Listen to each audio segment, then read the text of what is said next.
বাড়ছে অন্তর্বর্তী সরকারের পরিধি, কিছুক্ষণ পর শপথ নেবেন আরও 4 উপদেষ্টা। বগুড়ায় হাসিনা কাদের সহ 101 জনের বিরুদ্ধে হত্যা মামলা, সাবেক সেনা কর্মকর্তা জিয়াউল গ্রেফতার। অতি দ্রুত উন্নত চিকিৎসার জন্য খালেদা জিয়াকে বিদেশে নেওয়া হবে জানালেন মির্জা ফখরুল।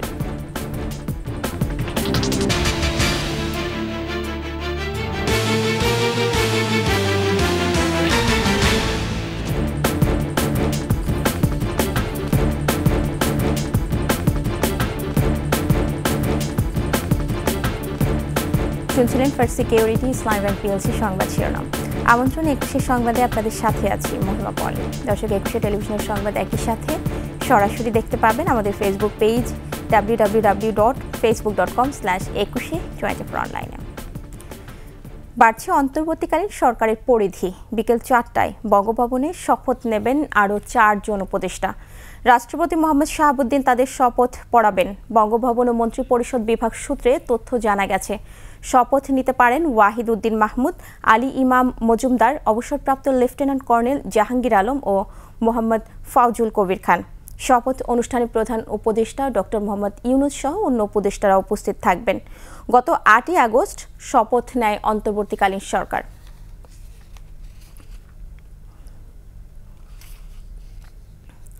বৈষম্য বিরোধী ছাত্র আন্দোলনে বগুড়ায় শিক্ষক সেলিম হোসেন নিহতের ঘটনায় সাবেক প্রধানমন্ত্রী শেখ হাসিনা ও ওবায়দুল কাদের সহ 101 জনের বিরুদ্ধে হত্যা মামলা হয়েছে। সকালে নিহত সেলিমের বাবা সেকেন্দার আলী বগুড়া সদর থানায় মামলাটি করেন। অন্যান্য আসামিদের মধ্যে আওয়ামী লীগের 2 জন সাবেক সংসদ সদস্য, 5 জন উপজেলা চেয়ারম্যান, 2 জন মেয়র, বগুড়া পৌরসভার 8 জন কাউন্সিলর, 10 জন ইউনিয়ন পরিষদের চেয়ারম্যান ও 25 জনপ্রতিনিধি আছেন। এছাড়া অজ্ঞাত পরিচয় আরও 350 জনকে মামলায় আসামি করা হয়েছে।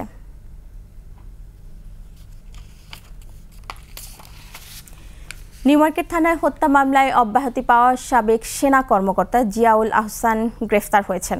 নিউমার্কেট থানার একটি হত্যা মামলায় তাকে গ্রেফতার করা হয়েছে বলে জানিয়েছে পুলিশ।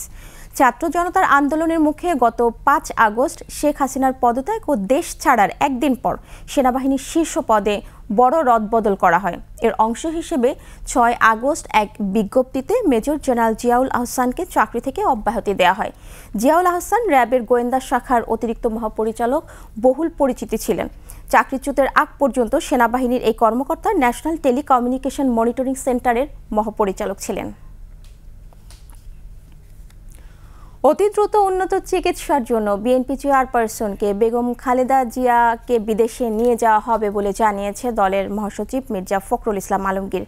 নয়াপল্টন কেন্দ্রীয় কার্যালয়ে বিএনপি চেয়ারপারসন খালেদা জিয়ার 80তম জন্মদিন উপলক্ষে মিলাদ ও দোয়া মাহফিলে একথা জানান মির্জা ফখরুল ইসলাম আলমগীর।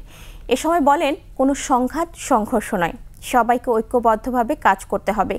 নিজ নিজ এলাকায় নিজেরা শান্তি ব্রিগেড গঠন করে সংখ্যালঘুদের নিরাপত্তা দেওয়ার আহ্বান জানান বিএনপি মহাসচিব। সংগ্রাম এখনও শেষ হয়নি উল্লেখ করে মির্জা ফখরুল বলেন, ভারতে বসে পতিত স্বৈরাচার হাসিনা এখনও ষড়যন্ত্র করে যাচ্ছে। ম্যাডামের জন্মদিন, আপনাদের আরেকটা সুসংবাদ দিতে, আল্লাহ যদি রহম করেন ম্যাডাম অতি শীঘ্র আমরা বিদেশে চিকিৎসার জন্য নিয়ে যাওয়ার জন্য চেষ্টা করব। আমরা আল্লাহর কাছে দোয়া করি যে একজন সুস্থ হয়ে আমাদের মাঝে ফিরে আসেন, সেই দরকার। ছাত্রদের ট্রাফিকের দায়িত্ব থেকে সরে যাওয়ার আহ্বান জানিয়েছেন বৈষম্য বিরোধী ছাত্র আন্দোলনের অন্যতম সমন্বয়ক সার্জিস আলম। সমসাময়িক ইস্যুতে সংবাদ সম্মেলনে সার্জিস আরও বলেন, প্ল্যাটফর্মে কতদিন থাকবে তা নতুন দল করা হবে কিনা তা সময় বলে দেবে। আমাদের জায়গা থেকে স্পষ্ট বার্তা আমরা দেখছি যে প্রত্যেকদিন বিভিন্ন জায়গায় ধীরে ধীরে যারা পুলিশ রয়েছে তারা আসলে তাদের দায়িত্বে ফিরে আসছে। সেই জায়গায় ছাত্র সমাজের প্রতি আমাদের একদম সরাসরি আহ্বান এবং স্পষ্ট আহ্বান, আমাদের পুরো বৈষম্য বিরোধী ছাত্র আন্দোলনের পক্ষ থেকে স্পষ্ট বার্তা, যেখানে যখন পুলিশের কোনো একটি টিম বা ট্রাফিকের টিম, আইন শৃঙ্খলা রক্ষাকারী বাহিনীর টিম আসবে, তাদেরকে তাদের দায়িত্বটি বুঝে দিয়ে ছাত্র সমাজকে সেখানে সরে যেতে হবে। আপনারা যে দায়িত্বটুকু পালন করেছেন সেটির জন্য আপনাদের ধন্যবাদ, কিন্তু এটি আপনাদের দায়িত্ব না।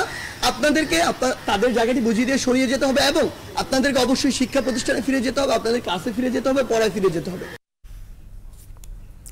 ব্যাংক দখল আর লুটপাট যেন সাইফুল আলম মাসুদ ওরফে এস আলমের কাছে পান্তা ভাতের মতো সহজ। ইসলামী ব্যাংকের মতো নিজের নিয়ন্ত্রণে থাকা আরও 5 ব্যাংকেও ভয়াবহ লুটপাট চালিয়েছে এস আলম গ্রুপ। এতদিন টাকা ছাপিয়ে ঋণ দিয়ে এসব ব্যাংক বাঁচিয়ে রেখেছিল কেন্দ্রীয় ব্যাংক। হাসিনার পতনের পর সেই সুবিধাও এখন বন্ধ। ঝুঁকিতে এস আলমের ব্যাংকগুলো। মেহেদী হাসানের রিপোর্ট। একের পর এক ব্যাংক দখল আর লুটপাট, এটাই ছিল সাইফুল আলম মাসুদের নেশা। ক্ষমতাচ্যুত হাসিনা সরকারের আশীর্বাদে এস আলম গ্রুপের এই কর্ণধার নামে বেনামে ঋণের নামে বিভিন্ন ব্যাংক থেকে বের করে নিয়েছেন লাখো কোটি টাকা। বিদেশে গড়েছেন সম্পদের পাহাড়। শীর্ষস্থানীয় বেসরকারি ব্যাংক ইসলামী ব্যাংকও তার থাবা থেকে রেহাই পায়নি। ফোকলা করেছেন আরও কোটি ব্যাংক। 2017 সাল পর্যন্ত ইসলামী ব্যাংক ছিল দেশের সবচেয়ে সমৃদ্ধ ব্যাংক, কিন্তু ক্ষমতাচ্যুত হাসিনা সরকারের প্রত্যক্ষ সহযোগিতায় ওই বছর 5 জানুয়ারি রাজধানীর একটি হোটেলে ব্যাংকটি লুটপাটের আয়োজন চূড়ান্ত হয়। গোয়েন্দা সংস্থার সহায়তায় এটিকে তুলে দেওয়া হয় এস আলম গ্রুপের হাতে। এই গ্রুপের চেয়ারম্যান সাইফুল আলম মাসুদ নিয়ন্ত্রণে নেওয়ার পর থেকেই ইসলামী ব্যাংকের আর্থিক অবস্থা খারাপ হতে থাকে। ঋণের নামে লুটপাট চলতে থাকায় ব্যাংকটি ছাড়তে থাকেন দেশি বিদেশি স্পন্সর শেয়ার হোল্ডাররা। এখন ব্যাংকটিতে মাত্র 13% শেয়ার আছে বিদেশিদের হাতে, যদিও 2017 সালে বিদেশিদের শেয়ার ছিল প্রায় 52%। পুরনো দেশীয় উদ্যোক্তাদের অনেকেও শেয়ার বিক্রি করে দিয়েছেন, যার বেশিরভাগই নামে বেনামে এস আলম গ্রুপ কিনে নিয়েছে। প্রাপ্ত তথ্য অনুযায়ী 2017 সালের জানুয়ারিতে ইসলামী ব্যাংকে 68,135 কোটি টাকা আমানতের বিপরীতে ঋণ ছিল 61,641 কোটি টাকা।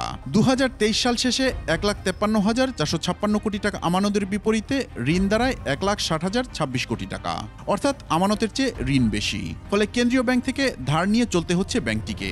আর ব্যাংকটির মোট ঋণের 1/3 অর্থাৎ 50,000 কোটি টাকাই নামে বেনামে চলে গেছে এস আলমের পকেটে। এখনো তারা 500, 600, 1000 কোটি টাকা পাচারের চেষ্টা করছে। এই চোর চক্রকে আটকানোর জন্য আমাদের এই ব্যবস্থা আপনারা নেন। যারা এই ব্যাংকটাকে লুটপাট করেছে, এই ব্যাংকটাকে দখল করছে এবং হাজার হাজার কোটি টাকা তারা পাচার করছে, এদেরকে এখান থেকে যেতে হবে, পদত্যাগ করতে হবে। এটা বোর্ড সহ সিনিয়র ম্যানেজমেন্ট যারাই এটার সাথে জড়িত তাদেরকে এখান থেকে বিদায় নিতে হবে। এদিকে ইসলামী ব্যাংকের পাশাপাশি আরও 5টি ব্যাংক নিজেদের নিয়ন্ত্রণে নিয়ে ইচ্ছামতো লুটপাট করেছে এস আলম গ্রুপ। এর মধ্যে ফার্স্ট সিকিউরিটি ইসলামী ব্যাংকের চলতি হিসেবে ঘাটতি এখন 8,472 কোটি টাকা, সোশ্যাল ইসলামী ব্যাংকের 4,243 কোটি টাকা, ইউনিয়ন ব্যাংকের 2,850 কোটি টাকা, গ্লোবাল ইসলামী ব্যাংকের 535 কোটি টাকা এবং কমার্স ব্যাংকের ঘাটতি 503 কোটি টাকা। ইসলামী ব্যাংকের মতো সোশ্যাল ইসলামী ব্যাংকের নিয়ন্ত্রণও এস আলমের হাতে যায় 2017 সালে। এর আগের বছর কমার্স ব্যাংকের নিয়ন্ত্রণও নেয় তারা। আর 2013 সালে প্রতিষ্ঠার পর থেকেই গ্লোবাল ইসলামী ব্যাংক ও ইউনিয়ন ব্যাংকের নিয়ন্ত্রণ সাইফুল আলম মাসুদের হাতে। এর আগে 2004 সালে শিকদার গ্রুপ থেকে ফার্স্ট সিকিউরিটি ইসলামী ব্যাংক দখল করে এস আলম। ইসলামী ব্যাংক সহ এস আলমের মালিকানায় থাকা প্রতিটি ব্যাংকেরই পরিচালনা পর্ষদ পুনর্গঠনের পরামর্শ দিচ্ছেন বিশ্লেষকরা।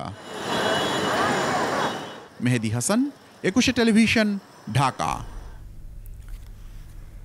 বিদেশি অর্থায়নের প্রায় 40,000 কোটি টাকার 10টি প্রকল্প থেকে 8,000 কোটি টাকা আত্মসাৎ করেছেন ওয়াসার পদত্যাগ করা ব্যবস্থাপনা পরিচালক তাকসিমে খান। প্রায় 15 বছর ধরে ওয়াসাকে পারিবারিক প্রতিষ্ঠানে পরিণত করা সাবেক এই এমডি যুক্তরাষ্ট্রে 14টি বাড়ির মালিক। পরিবারের সদস্যরা সবাই থাকেন যুক্তরাষ্ট্রে। দেশটির নাগরিকও তারা।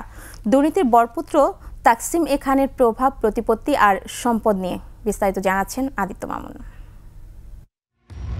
ক্ষমতাচ্যুত প্রধানমন্ত্রী শেখ হাসিনার আত্মীয় পরিচয় ছাড়া আর কোনো যোগ্যতাই ছিল না তাকসিমে খানের। ওই পরিচয়ের জোরেই 7 বার এমডি পদে নিয়োগ পান। যোগ্যদের দূরে সরিয়ে রেখে অযোগ্যদের দিয়েই কাজ করাতেন তিনি। এরা দলীয় ইমেজ ব্যবহার করে ব্যক্তি স্বার্থ চরিতার্থ করবে। পানির খুনির লুটপাট দেখেন তাহলে আপনার অবাক হয়ে যাবেন। এমন লুটপাট যেখানে একজন জয়েন্ট সেক্রেটারি পদ মর্যাদায় 3 জন কর্মচারী থাকার কথা, এখানে কোনো কর্মচারী নেই। এমন প্রকল্প আছে যে প্রকল্পতে কোনো কাজ নেই, কিন্তু হাজার হাজার লক্ষ লক্ষ কোটি টাকার দুর্নীতি হচ্ছে। যদি কেউ মুখ খোলে তাকে সাসপেন্ড অথবা চাকরি থেকে ডিসমিস। তার আমলে পানির দাম বেড়েছে 16 বার। শেখ হাসিনা সরকারের পতনের পর তাকসিমে খানের বরখাস্তের দাবি ওঠে। প্রতিদিন হয় সভা সমাবেশ। ওয়াসার এই এমডি অফিস করতেন না বললেই চলে। নিজের যেন উপস্থিত না হতে হয় সেজন্য চালু করেছিলেন ভার্চুয়াল অফিস, এমনকি পদত্যাগও করেছেন অনলাইনে। দুদকের তথ্য অনুযায়ী দুর্নীতির বরপুত্র তাকসিম যুক্তরাষ্ট্রের বিভিন্ন রাজ্যে 14টি বাড়ির মালিক। ওয়াসার সাবেক চেয়ারম্যান প্রকৌশলী গোলাম মোস্তফা জানান, বিদেশি প্রকল্পের শত শত কোটি টাকা আত্মসাৎ করেছেন তাকসিম। একটা প্রজেক্ট তো 3000 4000 কোটি টাকা, তাতে 10টা প্রজেক্ট প্রায় 40,000 কোটি টাকা। উনি শুধু উপর মহলে যোগাযোগ করতেন এবং উনি মনে করতেন যে উনি যা বলবেন সেটাই হবে। কাজেই ওয়াসা বোর্ডের যে দায়িত্ব, সেই ওয়াসা বোর্ড সেই দায়িত্ব পালন করতে পারেনি বলেই এই অবস্থা হয়েছে।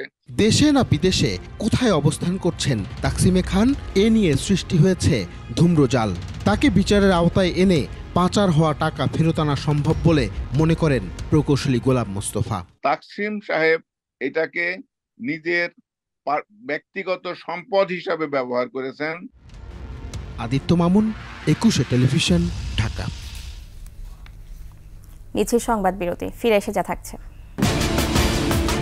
আফ্রিকার পর এবার ইউরোপে এমপক্স শনাক্ত, ছড়িয়ে পড়েছে পাকিস্তানেও।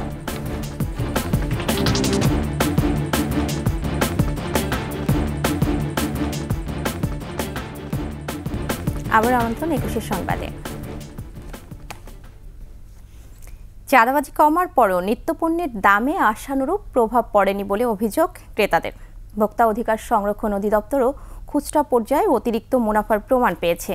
বাজার মনিটরিং আরও জোরদার করতে পারলে নিত্যপণ্যের দাম আরও কমিয়ে আনা সম্ভব বলে দাবি ক্রেতাদের। মেহেদী হাসানের আরও একটি রিপোর্ট।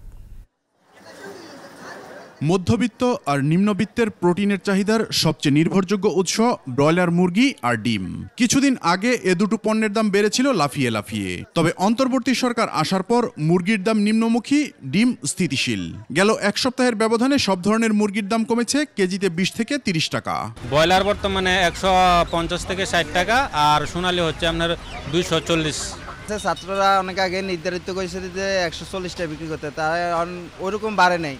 এদিকে শুক্রবার ভোক্তা অধিকার সংরক্ষণ অধিদপ্তরের ভ্রাম্যমাণ আদালত আসে বাজার মনিটরিংয়ে।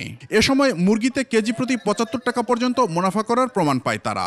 পাশাপাশি মরা মুরগি বিক্রি করায় একটি দোকানকে 50,000 টাকা জরিমানা ও সিলগালা করা হয়। কেজি প্রতি প্রায় 60 টাকা থেকে 77 টাকা অতিরিক্ত লাভ করছেন। এটা একটা অনৈতিক চর্চা। আর দ্বিতীয়ত কোশ্চেনের এক পর্যায়ে আমরা দেখলাম যে এখানে ফ্রিজ আছে, ফ্রিজে দেখলাম বিপুল পরিমাণে মুরগি প্রসেস করে রেখে দিয়েছেন। আমরা যখন জিজ্ঞেস করলাম তাকে যে এই মুরগিগুলো কি কার জন্য রেখেছেন, উনি বলছেন রেস্টুরেন্টে সাপ্লাই দেওয়া হয়। তো ঠিক আছে, কি মুরগি বলছেন যে অপেক্ষাকৃত দুর্বল মুরগি, অর্থাৎ যে মুরগিগুলো মরে গিয়েছে সেই মুরগিগুলো ইনস্ট্যান্ট ওনারা প্রসেস করে ফ্রিজে সংরক্ষণ করেন। গরু খাসির মাংসের দাম আছে আগের মতোই। বেশিরভাগ মাছের দাম অপরিবর্তিত থাকলেও ইলিশ, পাঙ্গাস ও চাষের কোয়ের দাম কিছুটা কমেছে। 1 কেজি যেটা পাঙ্গাসটা মনে করেন 150-160 টাকা কিনতে পারতেন। 1 কেজি 100 কেজিটা 150 টাকা 60 টাকা কিনতে পারে। আর কই মাছটা মনে করেন 200-210-20 টাকা কিনতে পারতেছে। তবে চাল, চিনি, ভোজ্য তেলের মতো মুদি পণ্যের দাম আছে আগের মতোই। মোটামুটি আগের থেকে যেন জিরাতে কেজি 10-15 টাকা কমছে, মসুর ডাল ইন্ডিয়াতে 2 টাকা কমছে, আস্তে আস্তে কমতে, দাপ করে তো কমবে না। সরকার পরিবর্তনের পর সব ধরনের সবজির দাম কেজিতে 10 টাকা কমেছে বলে দাবি দোকানীদের। আলু, পেঁয়াজের দামও নতুন করে আর বাড়েনি। এগুলোর দাম কমে গেছে, আগে 50 টাকা ছিল, এখন 30 টাকা। আপনি 10 টাকা 5 টাকা কেজিতে কমে গেছে। তবে সাধারণ ক্রেতারা বলছেন, হাটে বাজারে মহাসড়কে চাঁদাবাজি যতটা কমেছে তার প্রভাব পণ্যমূল্যে ততটা পড়েনি। নেটের যেভাবে ছাড়ছে লিস্টগুলো, বাজার মানে মূল্যগুলো কিছু কিছু কমছে, কিছু কিছু আবার আগের মতো থেকে গেছে। এখনো আমরা নেটে দেখছি পেঁয়াজ 70 টাকা 80 টাকা কেজি, কিন্তু আমি গতকালকে পেঁয়াজ যেটা কিনলাম সেটা হলো আপনার 110 থেকে 105 টাকা কেজি। মেহেদী হাসান, 21 টেলিভিশন, ঢাকা। এবার আন্তর্জাতিক সংবাদ।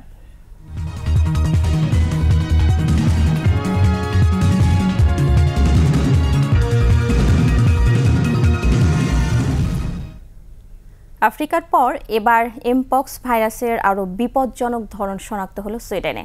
দেশটির স্বাস্থ্য ও সমাজ বিষয়ক মন্ত্রী জ্যাকব ফোর্সমিট জানান, এমপক্স ভাইরাসের ক্লেড 1 নামের একটি মারাত্মক ধরন শনাক্ত হয়েছে সুইডেনে। এদিকে আফ্রিকার দেশগুলোতে উদ্বেগজনক হারে ছড়িয়ে পড়েছে এমপক্স। এমন পরিস্থিতিতে বিশ্বব্যাপী জনস্বাস্থ্য জরুরি অবস্থা জারি করেছে বিশ্ব স্বাস্থ্য সংস্থা। গত 2 বছরের মধ্যে এ নিয়ে দ্বিতীয়বারের মতো এমপক্সের কারণে জরুরি অবস্থা জারি করা হলো।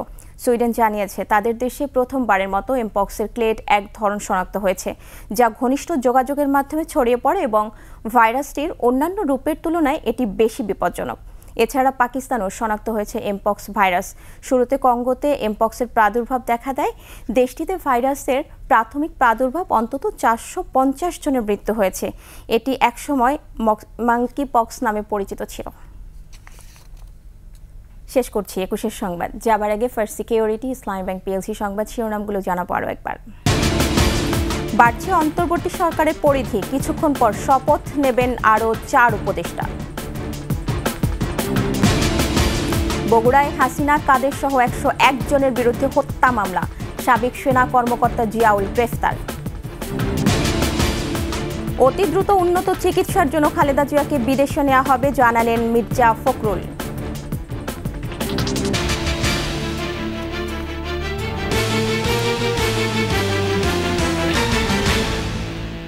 সর্বশেষ খবর জানতে ডায়াল করুন 2021 নম্বরে আর ভিজিট করুন ekushe-tv.com এই ওয়েবসাইটে।